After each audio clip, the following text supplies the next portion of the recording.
চীন ও পাকিস্তানের প্রতি অতিরিক্ত প্রেম এবার খেসারত দিচ্ছে বাংলাদেশের ইউনূস সরকার। বাংলাদেশ সীমান্তে সব স্থলবন্দর দিয়ে একাধিক বাংলাদেশি পণ্য আমদানিতে নিষেধাজ্ঞা জারি করেছে ভারতের বাণিজ্য মন্ত্রক। আর এই নির্দেশেই হাহাকার পরিস্থিতি বাংলাদেশে।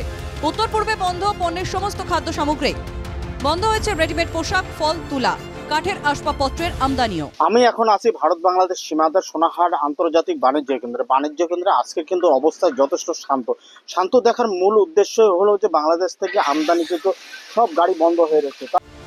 ধুবড়ির সোনাহাট স্থলবন্দর দিয়ে ভারতে আমদানি হতো রেডিমেড পোশাক, তুলা, প্লাস্টিকের সামগ্রী, প্লাইউড তৈরির কাঁচামাল ইত্যাদি। বাণিজ্য মন্ত্রকের নিষেধাজ্ঞার পর এই সামগ্রীগুলি আমদানি বন্ধ হয়ে গিয়েছে। তবে সোনাহাট দিয়ে বাংলাদেশে শুধুমাত্র রপ্তানি হচ্ছে পাথর। এইখান থেকে আপাতত আসছিল plastic wood, plastic, PVC door, র প্লাইউড, আরো মসকিটো নেট, অনেক ধরনের সামগ্রী এই পোর্ট দিয়ে ইম্পোর্ট হইতো। আর যাওয়ার 17 মে থেকে বন্ধ হয়ে রয়েছে এই পোর্টে। এবং নর্থ ইস্ট সহ উত্তরবঙ্গের 2টা পোর্টও বন্ধ রয়েছে। এটা বিভিন্ন সময়ে বাংলাদেশ নর্থ ইস্টের বিপক্ষে কথা বলার জন্য ভারত সরকারের এই কঠোর স্থিতি নেওয়ার জন্য বাধ্য হয়েছে। ধুবড়ি সোনাহাটের মতোই পরিস্থিতি শ্রীভূমির সুতারকান্দিতেও।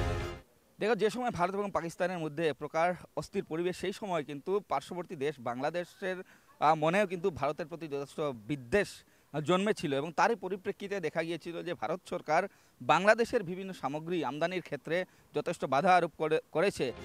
সুতারকান্দি স্থলবন্দর দিয়ে প্রতিদিন আমদানি হতো প্রাণ, আরএফএল সহ বিভিন্ন সংস্থার পণ্য, কিন্তু বাণিজ্য মন্ত্রকের নিষেধাজ্ঞা জারির পর থেকেই স্তব্ধ হয়ে গিয়েছে সুতারকান্দি স্থলবন্দরও।